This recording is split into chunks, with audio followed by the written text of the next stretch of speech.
This was Alan Ruskin at Deutsche Bank. This quote here: the 23 median dot will superficially be bearish relative to the December 23 Fed fund futures, but not relative to market expectation for the dots themselves.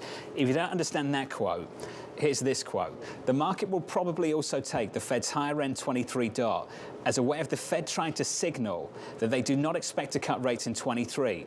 That's something the market will continue to view with skepticism. Bob, I would love your thoughts on this. This battle between a market that's pricing in cuts and a Fed that's saying, no, no, no, we're not doing that. How does this play out?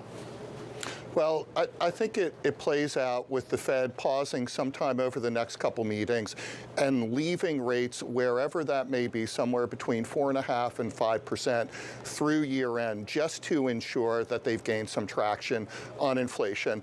And Krishna is right. The labor market is still very tight. Wages are going up. At some point in time, the price increases, the sticker shock from that, may just be normal, and wage gains will compensate for that. The other thing on the horizon is a reopening of China, and that should add to a lot of consumption. So it is too early for the Fed to declare victory on inflation. So Bob, let's talk about rates. 2-year right now, 4.20.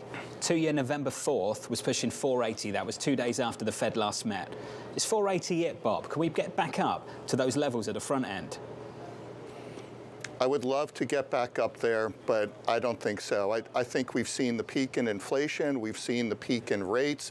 I think the market told us at 4.80, the highest the Fed is going to get the Fed funds rate is 4 3/4. The market's going to be right yet again. Any kind of backup in yields you're supposed to buy.